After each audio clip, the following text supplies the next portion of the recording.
Hello friends, हमारे YouTube channel में एक बार फिर से आप सभी का स्वागत है। आज के हम इस वीडियो लेक्चर में कवर करने वाले हैं इंजीनियरिंग मैकेनिक्स के मोस्ट इम्पॉर्टेंट एमसीक्यू पार्ट 1, जिसमें हम कवर करेंगे coplanar and non coplanar forces, truss, friction and laws of motion. और ये जो एमसीक्यू पार्ट 1 है वो मोस्ट इम्पॉर्टेंट है, जो आपके एसएससी जेई, आरआरबी जेई या जो भी स्टेट सर्विसेज एग्जामिनेशन है उसके लिए मोस्ट इम्पॉर्टेंट है। या आप अगर यूनिवर्सिटी एग्ज़ाम के लिए प्रिपेयर कर रहे हैं तो भी आपके लिए मोस्ट इम्पॉर्टेंट है। और यहाँ पे हम सिर्फ एमसीक्यू कवर नहीं करेंगे, जो भी हम टॉपिक कवर करेंगे उसको हम डिटेल एक्सप्लेन भी करते जाएंगे।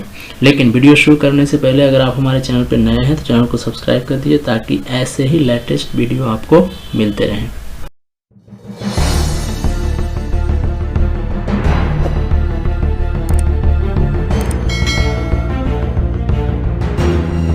तो सबसे पहला क्वेश्चन है, the forces whose line of action are parallel to each other and act in the same direction are known as. मतलब ऐसे फोर्सेस जिनका लाइन ऑफ एक्शन पैरेलल हो और एक ही डायरेक्शन में एक्ट कर रहे हो तो उन्हें हम क्या बोलते हैं?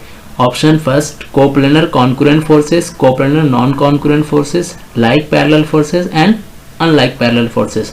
तो मैं आपको यहाँ पे एक्सप्लेन करता हूँ। कोप्लनर का मतलब ऐसे फोर्सेस जो एक प्लेन पे एक्ट कर रहे होंगे, कॉन्करेंट का मतलब ऐसे फोर्सेस जो एक ही पॉइंट पे एक्ट कर रहे होंगे। तो कोप्लनर कॉन्करेंट का मतलब हो गया same plane and same point से पास हो रहे होंगे। कोप्लनर नॉन कॉन्करेंट का मतलब सेम प्लेन बट एक पॉइंट से पास नहीं हो रहे होंगे। एंड लाइक पैरेलल फोर्सेस मतलब ऐसे फोर्सेस जो आपस में पैरेलल होंगे और सेम डायरेक्शन में एक्ट कर रहे होंगे तो उन्हें हम बोलते हैं like parallel forces. And unlike का मतलब पैरेलल तो होंगे बट ऑपोजिट डायरेक्शन में एक्ट कर रहे होंगे। तो इसका करेक्ट जो ऑप्शन हो जाएगा दैट इज ऑप्शन सी, क्योंकि हमसे पूछा है line of action are parallel to each other and act in the same direction, मतलब लाइक पैरेलल फोर्सेस। लाइक मतलब एक जैसा, ठीक है। तो क्वेश्चन नंबर फर्स्ट का ऑप्शन सी इज करेक्ट।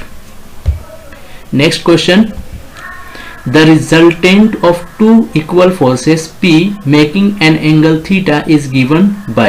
मतलब कोई दो फोर्स हैं जिनका रिजल्टेंट हमसे पूछा है और जो दो फोर्स हैं वो इक्वल हैं, हैविंग मैग्नीट्यूड P, और इनके बीच का एंगल जो है वो थीटा है।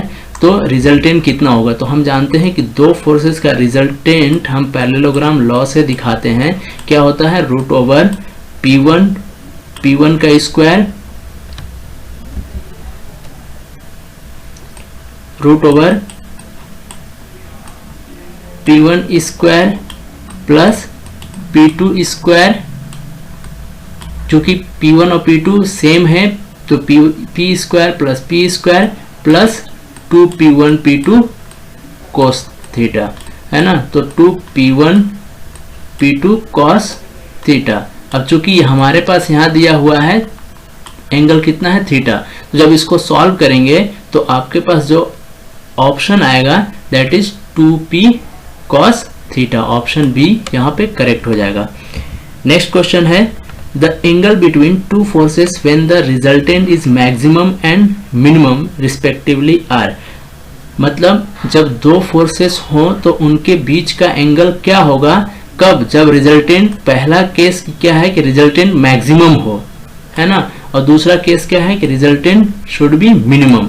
तो जब भी दो फोर्स एक्ट किसी पॉइंट पे करता है, कोप्लनर हो, तो हम उसको पैरेललोग्राम लॉ से सॉल्व करते हैं, जैसा हमने आपको दिखाया था। R is equal to root over P1 square plus P2 square plus 2P1 P2 cos theta. तो वहां पे एक बार रिजल्टेंट हमें मैक्सिमम चाहिए और दूसरा रिजल्टेंट क्या चाहिए? मिनिमम। तो रिजल्टेंट मैक्सिमम कब होगा? जब दोनों फोर्स किसी बॉडी पे एक डायरेक्शन में एक्ट कर रहे होंगे। मतलब सपोज कि रिजल्टेंट का मतलब है कि फाइनल दोनों का वेक्टर सम मैक्सिमम हमें अभी चाहिए। तो मैक्सिमम कब जब होगा? जब ये बॉडी है हमारे पास, इस बॉडी को हमें खींचना है, तो जब दोनों एक ही डायरेक्शन में एक्ट कर रहे होंगे तब जाके फोर्स क्या होगा? मैक्सिमम। मतलब थीटा इज इक्वल टू इस केस में क्या होना चाहिए? 0, है ना। पहला केस ये हुआ। दूसरा केस क्या होगा कि जब मिनिमम कब होगा? जब दोनों का लाइन ऑफ एक्शन मतलब दोनों अपोजिट डायरेक्शन में एक्ट कर रहे होंगे। P1 आपका इस साइड एक्ट कर रहा होगा और P2 इस साइड एक्ट कर रहा होगा, दोनों के बीच का एंगल कितना हो गया 180 डिग्री। तो ऑप्शन क्या हो जाएगा 0 एंड 180 डिग्री। तो ऑप्शन ए क्या हो जाएगा करेक्ट हो जाएगा। अब कुछ लोग हो सकता है कि 180 डिग्री एंड 0 टिक करेंगे, तो ये गलत हो जाएगा क्योंकि सबसे पहले हमारा क्या पूछा है मैक्सिमम। तो मैक्सिमम कब होगा जब 0 एंड मिनिमम कब होगा जब 180 डिग्री। तो उसी ऑर्डर में हमें ऑप्शन टिक करना है, ठीक है। Next question, according to the principle of transmissibility of forces the effect of a force upon a body. तो प्रिंसिपल ऑफ ट्रांसमिसिबिलिटी के अनुसार जो the effect of force upon a body is, तो जो फोर्स का प्रभाव बॉडी पे होता है वो क्या होता है। Option maximum when it acts at the centre of gravity of a body. Option be different at different points in its line of action. Option C the same at every point in its line of action, and option D is minimum when it acts at the CG of the body. तो देखिए principal of transmissibility का मतलब ये है कि अगर कोई body, transmissibility का मतलब ऐसा है कि एक बॉडी है, इस पे अगर कोई फोर्स एक्ट कर रहा है तो इस फोर्स को आप इसी लाइन ऑफ एक्शन पे यहाँ ना दिखा के आप यहाँ से दिखा सकते हैं और कोई चेंज नहीं होगा। यही law of principal of transmissibility है।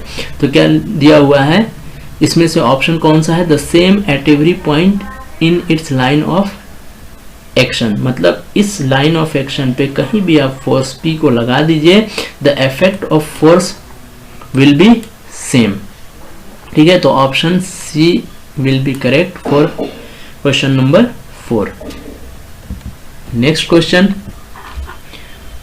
for any system of coplanar forces the condition of equilibrium is, मतलब अगर किसी सिस्टम पे कोप्लानर फोर्सेस लग रहे होंगे तो उसके लिए कंडीशन ऑफ इक्विलिब्रियम क्या है। तो there are 3 condition of equilibrium. First one is algebraic sum of the horizontal component of all the forces should be 0। मतलब जो भी horizontal component या horizontal direction में जो भी forces लग रहे हैं उन सभी का सम क्या होना चाहिए 0। मतलब summation of fx should be 0। summation of fx should be क्या 0। next, algebraic sum of the vertical component of all the forces should be 0।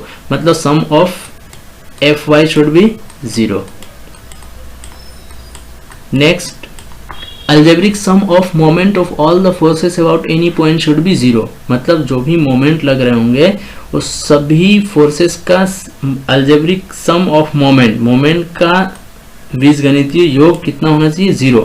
तो यहाँ पे तीनों ऑप्शन करेक्ट हैं A, B and C। तो hence option D is correct all of the above। Next question, 3 forces acting on a rigid body are represented in magnitude, direction and line of action by the 3 sides of triangle taken in order. The forces are equivalent to a couple whose moment is equal to। मतलब किसी भी 3 forces किसी body पे लग रहे हैं और इनको हम 3 फोर्सेस को 3 साइड ट्रायंगल के 3 साइड से रिप्रेजेंट कर सकते हैं। तो the force are equivalent to couple whose moment is equal to. तो हमने ये देखा था कि जो फोर्सेस की वजह से मोमेंट होता है वो क्या होता है twice of area of triangle. तो यहाँ पे ऑप्शन दिया हुआ है area of triangle, that is wrong. Twice of area of triangle यहाँ पे ये सही है। नेक्स्ट देख लेते हैं half the area of triangle, this is wrong and none of this. तो हमारे पास यहाँ ऑप्शन जो बी है दैट इज करेक्ट। जो भी मोमेंट होता है फोर्स की वजह से जो मोमेंट होता है twice of area of triangle, और इसको हमने कवर किया था वेरिग्नेंस थ्योरम में और इसी प्रिंसिपल को यूज करके हमने वेरिग्नेंस थ्योरम को प्रूफ किया था। ठीक है, तो इसका लेक्चर आपको प्लेलिस्ट में मिल जाएगा, वहां से आप वेरिग्नेंस थ्योरम देख सकते हैं। Next question, the product of either force of couple with the arm of the couple is called. Option resultant couple, option B moment of the forces, option C resulting couple, option D moment of the couple. तो यहाँ पे product of either forces with the arm of the couple पूछा है, तो यहाँ पे इसका option हो जाएगा option D moment of the couple. Next question, Lami's theorem is valid for, Lami's theorem किसके लिए वैलिड है? Option coplanar forces, option B coplanar concurrent forces, option C non coplanar forces, option D non coplanar concurrent forces.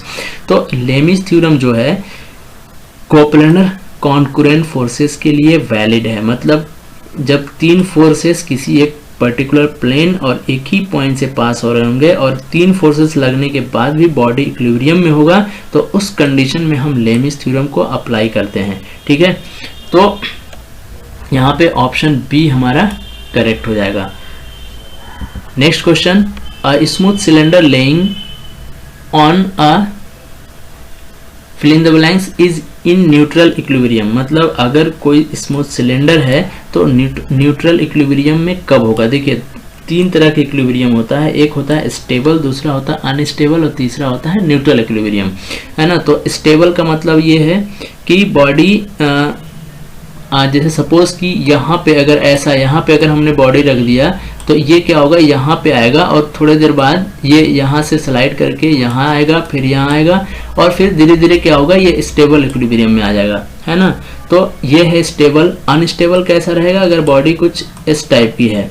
और neutral equilibrium का मतलब कुछ अगर ऐसा horizontal surface पे रखा है। तो smooth cylinder lying on a curved surface, neutral equilibrium के लिए ये नहीं होगा, ऑप्शन गलत है।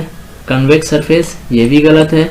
Horizontal surface and none of this, तो option C will be correct. जब हॉरिजॉन्टल सरफेस पे रखा रहेगा तो जाके न्यूट्रल इक्विलिब्रियम में रहेगा। ठीक है, तो option C is correct. Next question, a couple produces, couple क्या प्रोड्यूस करता है? कपल का मतलब है जब दो अनलाइक फोर्सेस किसी पर्टिकुलर डिस्टेंस पे एक्ट कर रहे होंगे तो इनका जो इफेक्ट होता है वो कपल होता है ना। तो हमने कपल भी आपको बताया था इंजीनियरिंग मैकेनिक्स के लेक्चर में। तो कपल का मतलब क्या है? दो अनलाइक जब भी जैसे बॉयज एंड गर्ल्स के केस में कपल यूज करते हैं तो क्या होता है, एक बॉयज एक मेल है और दूसरा फीमेल है, सेम कंडीशन, दो अनलाइक फोर्सेस, मतलब इक्वल तो होंगे लेकिन ऑपोजिट डायरेक्शन में एक्ट कर रहे होंगे तो हो जाएगा ये कपल। ये जैसे ये एफ, ये फोर्स F, ये भी फोर्स F ऑपोजिट डायरेक्शन में, अब इनके बीच का डिस्टेंस D है। तो अगर ऐसा कुछ लगता है तो हम इसको बोलते हैं कपल या मोमेंट ऑफ कपल। तो कपल क्या प्रोड्यूस करता है? Translatory motion, rotational motion, combined translatory and rotational motion, none of this. The effect of couple will be rotational motion, translatory motion of couple is always zero. कभी भी translatory motion, couple कभी भी translatory motion produce नहीं करता, तो ये याद रखना है, ऑलवेज रोटेशनल मोशन होता है। तो ऑप्शन बी हमारा यहाँ पे करेक्ट है।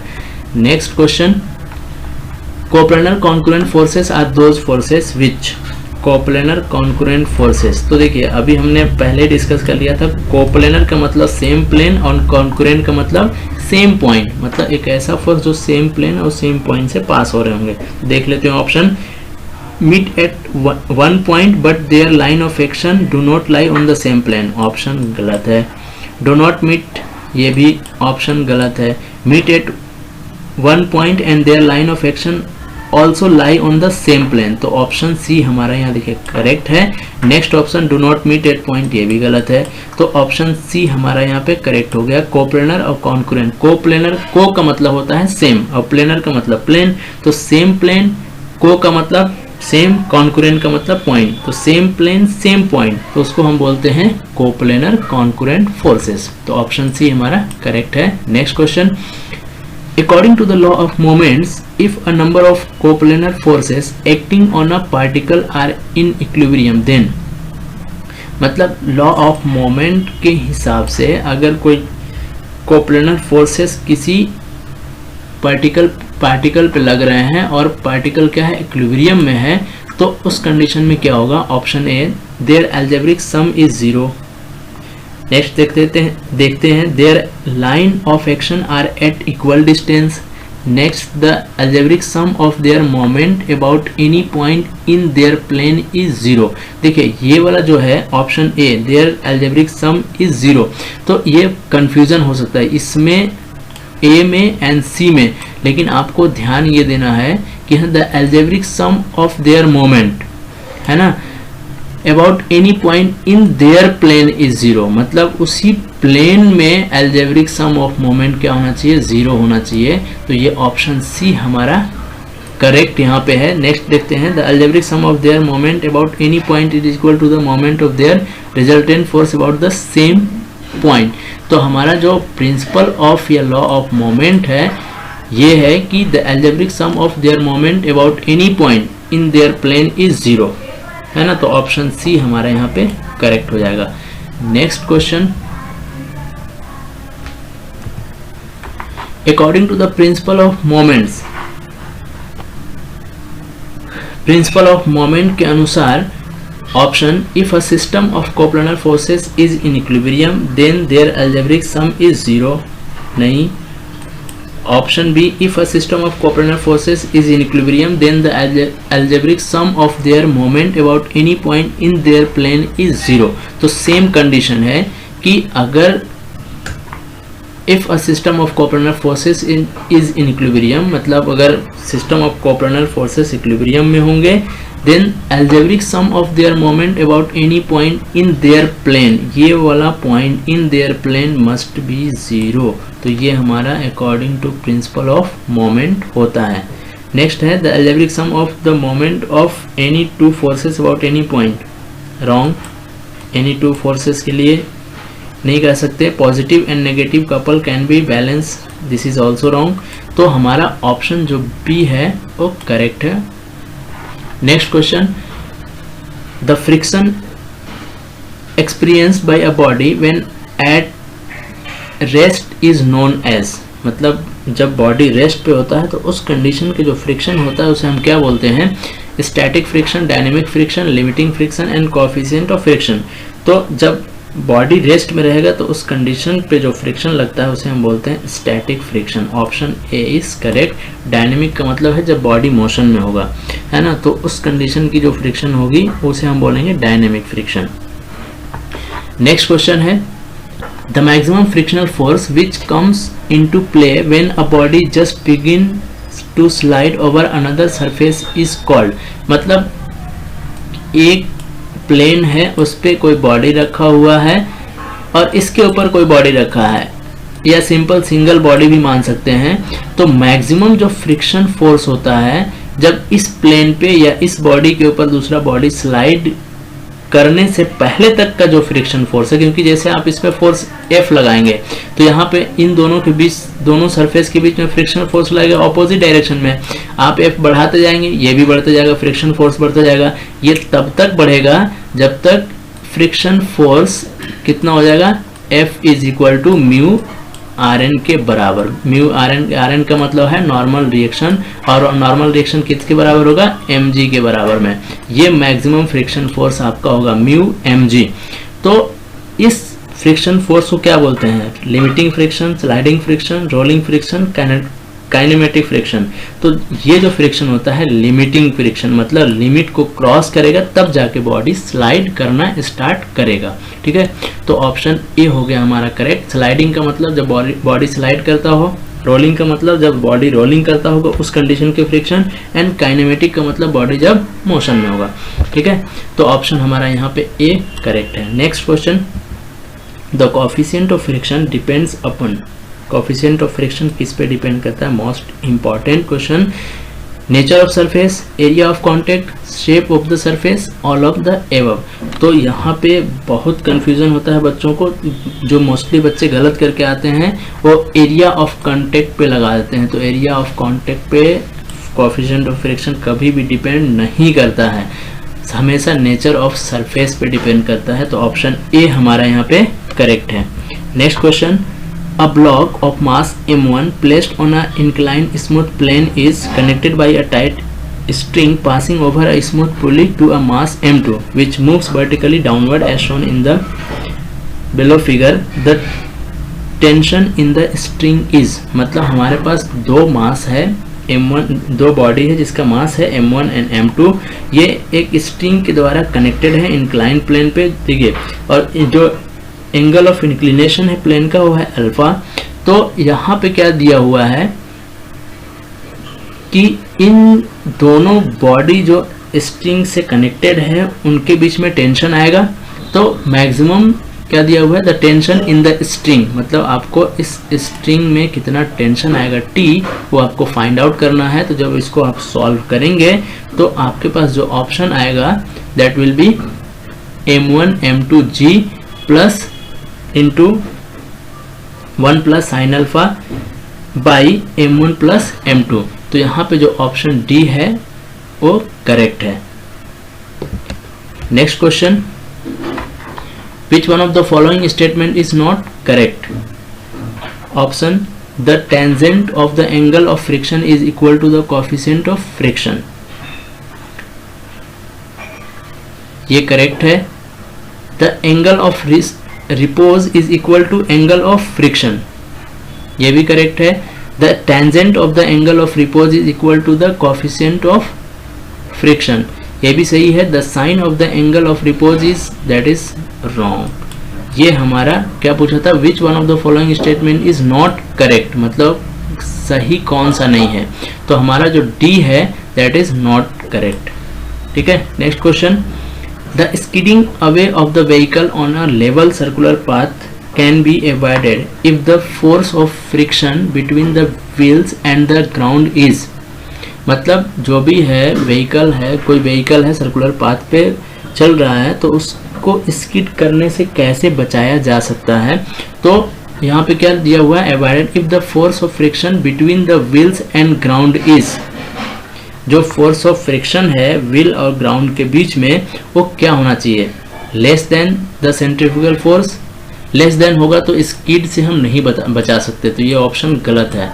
Greater than the centrifugal force, next देखते हैं equal and non of this, तो यहाँ पे सेंट्रीफ्यूगल जो फोर्स ऑफ फ्रिक्शन है वो सेंट्रीफ्यूगल फोर्स से ज़्यादा होगा तभी जाके स्किड करने से हम बचा सकते हैं व्हीकल्स को, है ना, जब सर्कुलर पाथ पे चल रहा हो तब की बात है।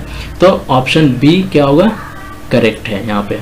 Next question, a ladder is resting on a rough ground and leaning against a smooth vertical wall, the force of friction will act, मतलब सपोज कि हमारे पास एक वर्टिकल वॉल है और यहाँ पे हमने एक सीढ़ी लगा दिया, लेडर लगा दिया है ना, तो यहाँ पे जो वर्टिकल वॉल है वो क्या दिया हुआ है, स्मूथ है। जो हमारा वर्टिकल वॉल है वो कैसा है, स्मूथ है। तो उस कंडीशन में जो यहाँ पे स्मूथ है तो यहाँ पे फ्रिक्शन फोर्स क्या होगा, जीरो होगा इस एंड पे। लेकिन अगर यहाँ के अगर हम बात करें तो यहाँ पे कुछ भी जो प्लेन है यहाँ पे कुछ भी नहीं बोला है कि स्मूथ है या नहीं है, तो यहाँ पे फ्रिक्शन फोर्स एक्ट करेगा। लेकिन इस कंडीशन में जो फ्रिक्शन फोर्स होगा अपवर्ड या डाउनवर्ड वो क्या होगा, अपर एंड पे क्या होगा, जीरो। तो यहाँ क्या लिखा हुआ, downward at its upper and गलत है, upward at its upper and ये भी गलत है, zero at its upper and, zero at its upper and zero क्यों होगा, क्योंकि हमारा जो है वर्टिकल वाल जो है वो स्मूथ है ना। ये पॉइंट नोट डाउन करने वाली है। Perpendicular to the wall of it's not, तो option C is correct. Next question, the coefficient of friction is the, coefficient of friction जो होता है म्यू वो क्या होता है, option angle between normal reaction and the resultant of the normal reaction and the limiting friction, नहीं ये होता है एंगल ऑफ फ्रिक्शन। नेक्स्ट है ratio of limiting friction and normal reaction, तो हमने पढ़ा था F इज इक्वल टू क्या पढ़ा है, mu R N, F is equal to mu R N. तो यहाँ से म्यू इज इक्वल टू क्या हो जाएगा, F अपन आर एन। तो F क्या है, limiting friction and normal reaction, R is a normal reaction, तो ratio of limiting friction and normal reaction. तो ऑप्शन बी यहाँ पे करेक्ट है। आगे देख लेते हैं, the friction force acting when the body is just wrong, the friction force acting when a body is in motion, गलत। तो ऑप्शन यहाँ पे हमारा बी करेक्ट है। Next question, coefficient of friction depends upon, अभी जस्ट हमने देखा था coefficient of friction, question repeat हो गया है। तो ये किस पे डिपेंड करता है, नेचर ऑफ सरफेस ओनली, है ना, एरिया ऑफ कॉन्टेक्ट पे डिपेंड नहीं करता। तो ऑप्शन बी हमारा यहाँ पे करेक्ट है। Next question, the force required to move the body up the plane will be minimum if it makes an angle with the incline plane, मतलब अगर कोई इंक्लाइन प्लेन है और उस बॉडी, इस इंक्लाइन प्लेन पे हमें किसी बॉडी को अपवर्ड डायरेक्शन में मूव करवाना है, तो फोर्स मिनिमम कब होगा? कब? ऑप्शन इक्वल टू, जो हमारा है, it makes an angle with the incline plane, मतलब जो इंक्लाइन प्लेन के साथ जो एंगल बना रहा है उतना ही एंगल ऑफ फ्रिक्शन होगा, तभी जाके जो हमारा फोर्स रिक्वायर्ड जो होगा वो मिनिमम होगा। इस बॉडी को ऊपर ले जाने में जो फोर्स लग रहा होगा वो मिनिमम कब होगा? जब angle of inclination of force of या एंगल ऑफ फ्रिक्शन जो होगा वो आपस में बराबर होगा। ये एक कंडीशन है, जब आप फ्रिक्शन पढ़ेंगे तो वहां पे आपको ये मिल जाएगा। तो ऑप्शन क्या है? Equal to, less than, greater than और नॉन ऑफ दिस। तो ऑप्शन ए हमारा यहाँ पे करेक्ट होगा। ठीक है, तो angle of inclination will be equal to angle of friction, तब जाके आपका फ्रिक्शन जो फोर्स होगा वो applied force will be minimum. ठीक है, next question, the angle of friction is the, angle of friction को कैसे डिफाइन करते हैं? Option, angle between normal reaction and resultant of normal reaction and the limiting friction. तो देखिए, angle of friction के लिए सपोज कि हमारे पास एक प्लेन है, एक हमारे पास एक बॉडी है जिसपे नॉर्मल रिएक्शन यहाँ पे लग रहा है ना, आर एन अपवर्ड डायरेक्शन में, और यहाँ पे अगर इधर कोई बॉडी या कोई फोर्स हम पी इधर अप्लाई कर रहे हैं, तो यहाँ पे क्या आएगा? फ्रिक्शन फोर्स अपोजिट डायरेक्शन में लगेगा, है ना। तो ये नॉर्मल रिएक्शन और फ्रिक्शन फोर्स के बीच का जो रिजल्टेंट होगा, इसको हम बोल दिए ये आर डैश। ठीक है, तो ये आर डैश और नॉर्मल रिएक्शन के बीच के जो एंगल होता है, मतलब क्या दिया हुआ है? एंगल बिटवीन नॉर्मल रिएक्शन, ये नॉर्मल रिएक्शन है, and the resultant of normal reaction and limiting friction, ये लिमिटिंग फ्रिक्शन और ये नॉर्मल रिएक्शन, मतलब इन दोनों का लिमिटिंग फ्रिक्शन और नॉर्मल रिएक्शन का जो रिजल्टेंट है वो आर डैश है, और नॉर्मल रिएक्शन क्या है? आर। तो इन दोनों के बीच का जो एंगल होगा इसी को हम बोलते हैं क्या? Angle of friction.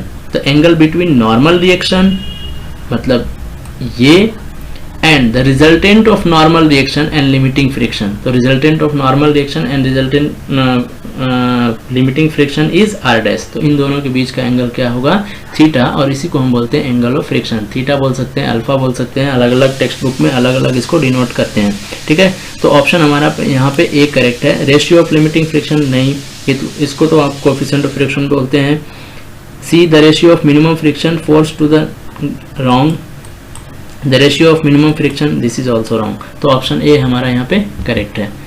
Next question, the minimum force required to slide a body of weight W on a rough horizontal plane is, मतलब कोई हॉरिजॉन्टल रफ प्लेन है जिसपे हमें कोई बॉडी को स्लाइड करवाना है, तो उस पर मिनिमम फोर्स कितना लगाना होगा?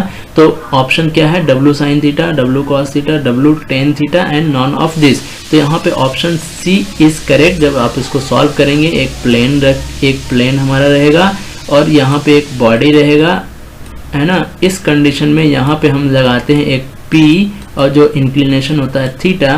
तो जब इसको आप सॉल्व करेंगे, इसका वेट है क्या? W। जब इसको आप सॉल्व करेंगे तो आपके पास ऑप्शन आएगा W tan theta. Minimum force ये हमारा होता है, इसको आप याद कर लीजिएगा। Next question, acceleration of body sliding down an incline surface is. तो सपोज कि हमारे पास एक इंक्लाइन सरफेस है और इस पे क्या रखा हुआ है? एक बॉडी रखा है। ठीक है, इस बॉडी पे इस बॉडी का जो एक्सेलरेशन होगा, जब बॉडी नीचे आ रहा होगा, तो जब इसको आप रिजॉल्व करते हैं तो क्या आता है? इधर mg sin थीटा, है ना।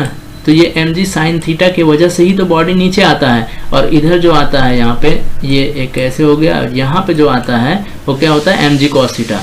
तो ऑप्शन क्या है? g sin theta, g cos theta, g tan theta, non of this. तो क्या हो जाएगा? g sin theta.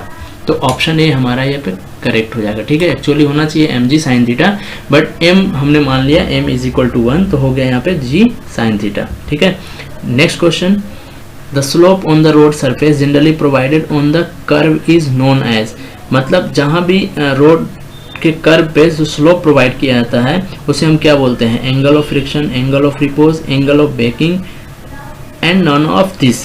तो हम उसे बोलते हैं एंगल ऑफ बेकिंग, ताकि स्किड ना करे बाइक, है ना, इसलिए हम प्रोवाइड करते हैं कर्व सरफेस पे स्लोप प्रोवाइड करते हैं, जिसे हम बोलते हैं एंगल ऑफ बेकिंग।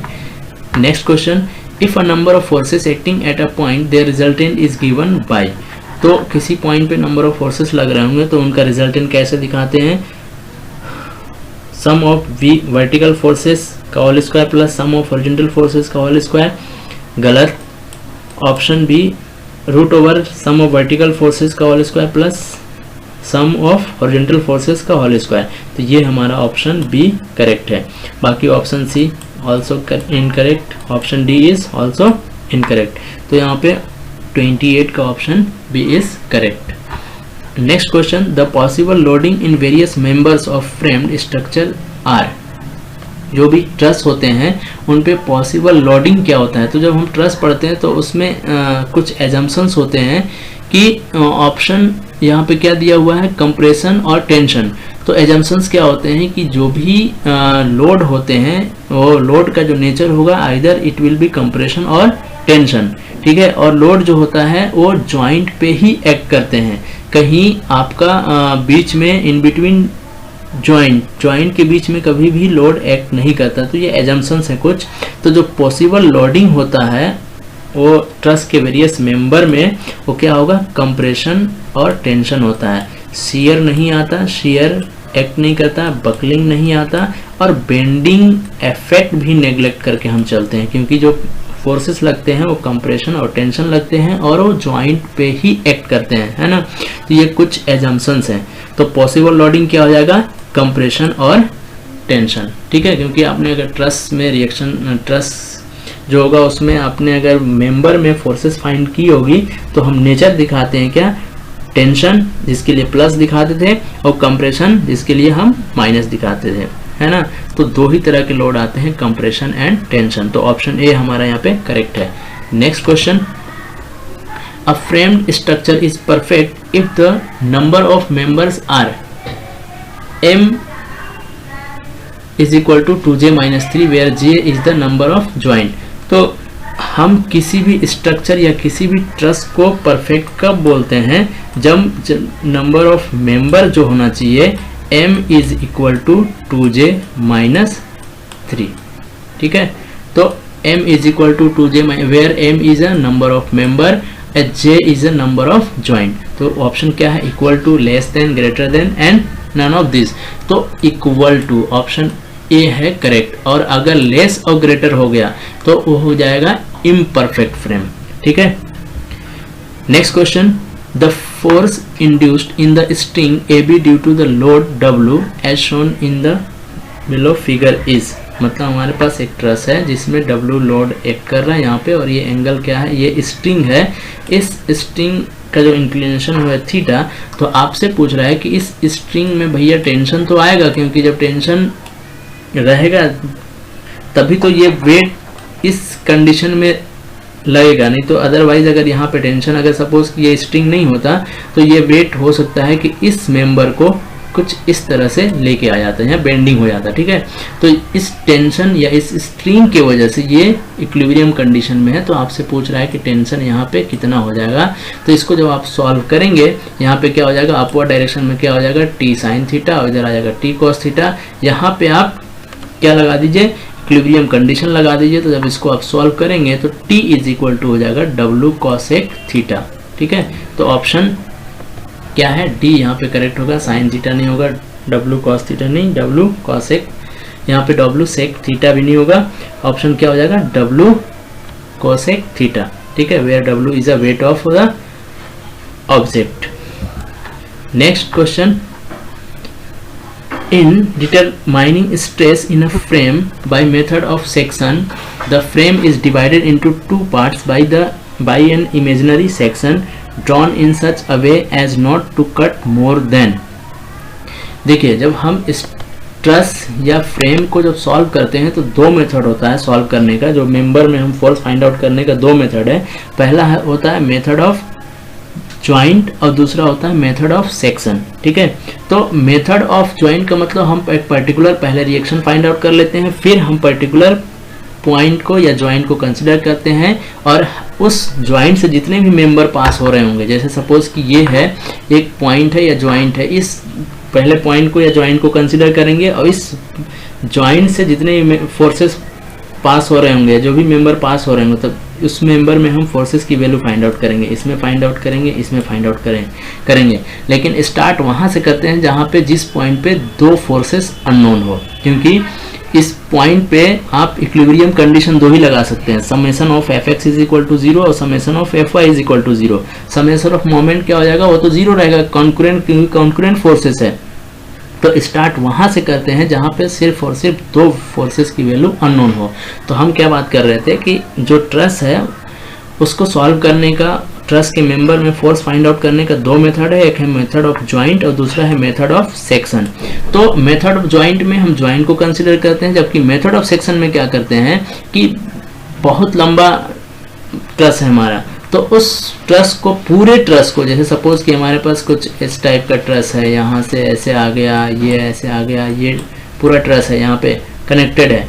अब इसको क्या करते हैं, हम इसको दो भाग में, पूरे ट्रस को दो भाग में डिवाइड कर देते हैं और ऐसे डिवाइड करते हैं कि यहाँ पे क्या पूछा है कि कैसे कट करना है हमें। 2 members with unknown forces of the frame, नहीं। Next 3 members with unknown forces of the frame, next देखते हैं 4 members, तो 4 members नहीं होगा। 3 members with unknown forces of the 3 members with known forces, नहीं, गलत है, क्योंकि मेंबर है unknown forces हमें फाइंड आउट करना है। तो हम कैसे कट करते हैं, 3 members with unknown forces of the frame। तो हमारा यहाँ पे ऑप्शन जो बी है वो करेक्ट है। तो यहाँ पे देखिए कितने कट गए, 1 2 3 4, तो ये काटने का तरीका गलत है। और कैसे हमें कट करना चाहिए, इसको हम यहाँ से ऐसे लाना चाहिए था, है ना। तो 1 2 और ये हो जाता 3, ये पॉइंट इंक्लूड नहीं होता। ठीक है, तो मैक्सिमम 3 फोर्सेस कट होना चाहिए। और ये भी ध्यान रखना है कि जब कट करते टाइम ये तीनों फोर्सेस, तीनों मेंबर्स किसी एक पॉइंट से पास नहीं होना चाहिए। तो हमने क्या बोला, ट्रस को सॉल्व करने का दो मेथड, मेथड ऑफ ज्वाइंट और दूसरा method of section.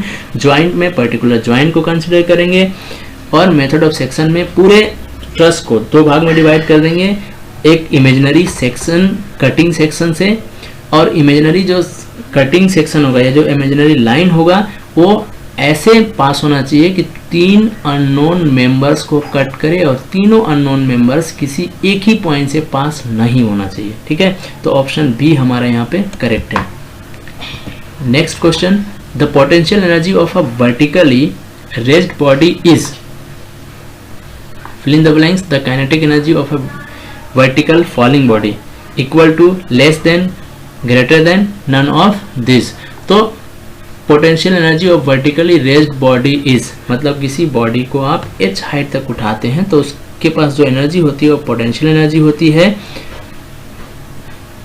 Is equal to the vertically falling body. तो अगर उसी हाइट पे कोई, अगर या उसी को वहां से आप फॉल करते हैं तो हम क्या करते हैं कि इसकी पोटेंशियल एनर्जी किस में कन्वर्ट हो जाएगी, काइनेटिक एनर्जी में। तो mgh should be equal to half mv square. तो क्या होना चाहिए, इक्वल होना चाहिए। ठीक है, तो यहाँ पे क्या हो जाएगा, equal. Option A is correct. Next, which of the following is not the unit of energy, मतलब एनर्जी की कौन सा यूनिट नहीं है। तो एनर्जी क्या होता है, ऑप्शन ए देखते हैं newton metre, option B kilo calorie, option C watt, option D watt hours. तो एनर्जी की यूनिट जो होती है जूल, और जूल इक्विवेलेंट किसके है, न्यूटन मीटर। कैलोरी भी एनर्जी की यूनिट है। वाट जो है वो क्या होता है, जूल पर सेकेंड, और चूंकि यहाँ वाट आवर है तो यहाँ क्या हो गया, जूल पर सेकेंड इनटू आवर के लिए सेकेंड, तो ये सेकेंड कट जाएगा। तो कौन सी एनर्जी की यूनिट नहीं है ये हमसे पूछा है। तो सी जो है, वाट जो है, जूल पर सेकेंड एनर्जी की यूनिट नहीं है, ये पावर की यूनिट है। तो ऑप्शन सी क्या हो जाएगा, करेक्ट हो जाएगा। नहीं है, ठीक है। Next question, when the spring of a watch is on it will possess, जो वॉच में जो स्प्रिंग होता है उस स्प्रिंग के पास कौन सी एनर्जी होती है? Option strain energy, kinetic energy, heat energy, electrical energy. तो स्प्रिंग के पास जो होती है वो स्ट्रेन एनर्जी होती है, ठीक है। ऑप्शन ए हमारा यहाँ पे करेक्ट है। Next question, if two bodies having mass m1 and m2 where m1 is greater than m2 have a equal kinetic energy, the momentum of a body having mass m1 is the momentum of body having mass m2।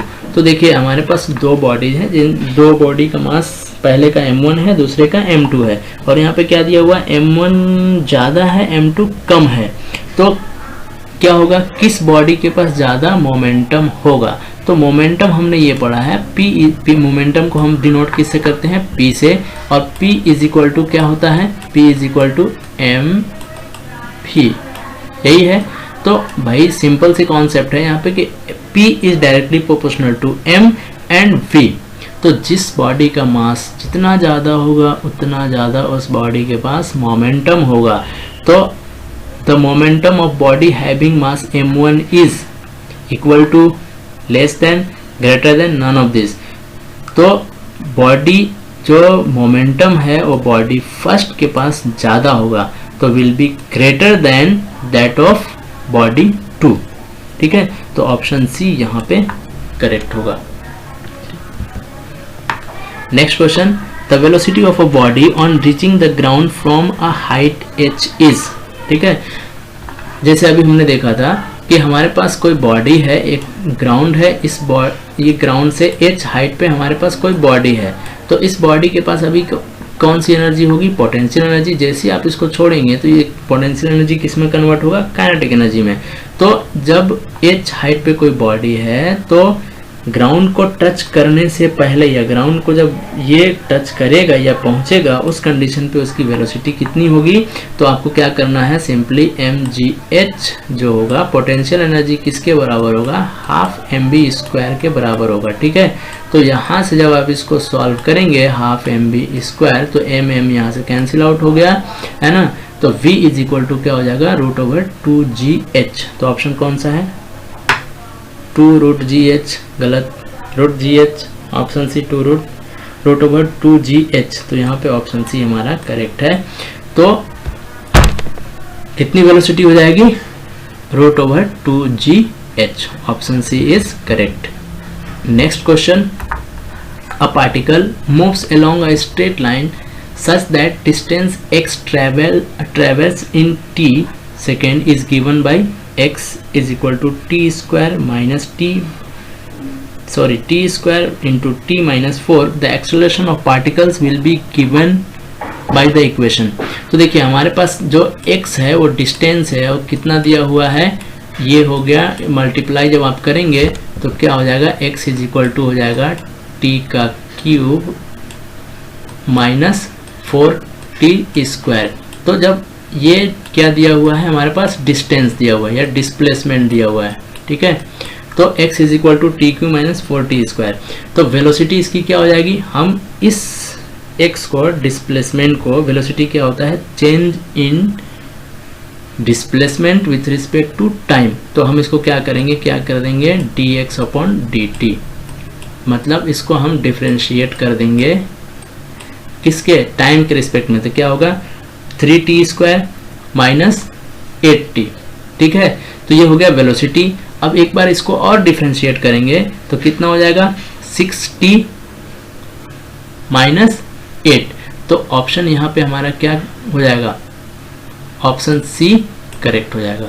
तो जो displacement दिया है उसको एक बार differentiate करेंगे तो velocity होगा, जब एक बार और डिफरेंशिएट करेंगे तो हमारे पास क्या आ जाएगा? एक्सेलरेशन आ जाएगा। तो इस तरह से हमारा ऑप्शन सी करेक्ट हो जाएगा, 6t माइनस 8।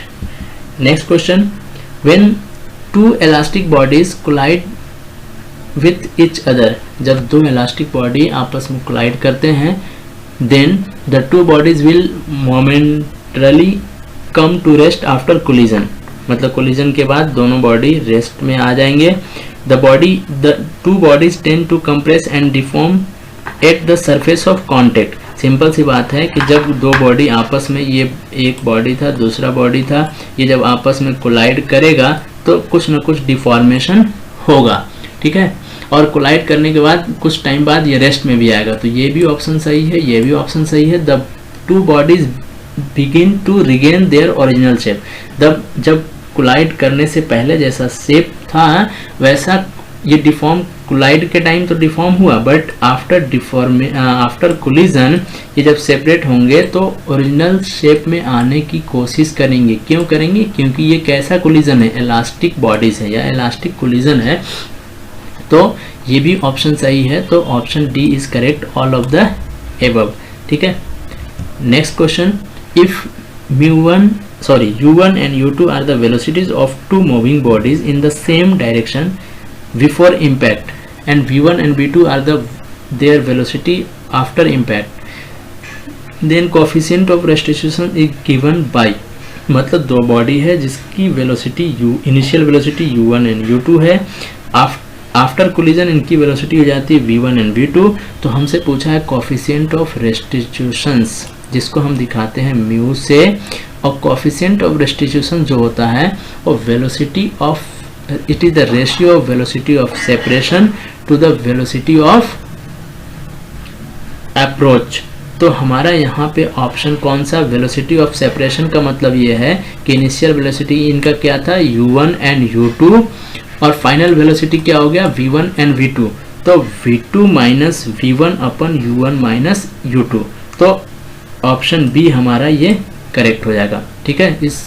इन दोनों के रेशियो को हम दिखाते हैं म्यू से, और म्यू जो वेरी करता है 0 से लेके 1 तक वेरी करता है, ठीक है।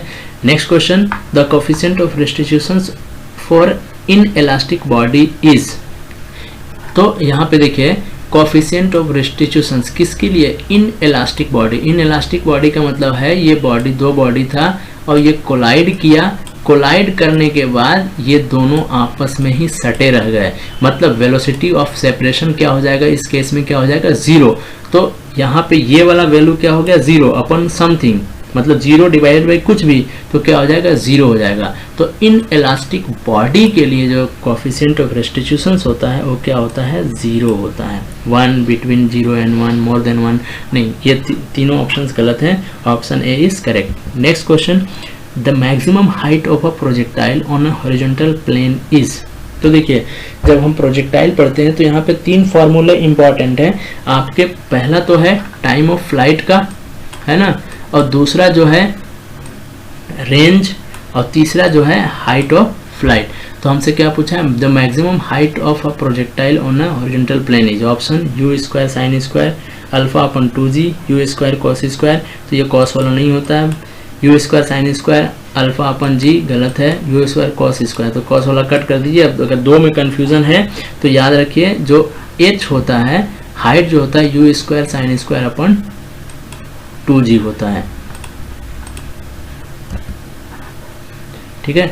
तो ऑप्शन हमारा यहाँ पे ए है करेक्ट। और अगर हम टाइम ऑफ फ्लाइट की बात करें तो ये भी आप नोट डाउन कर लीजिए, क्या होता है 2u साइन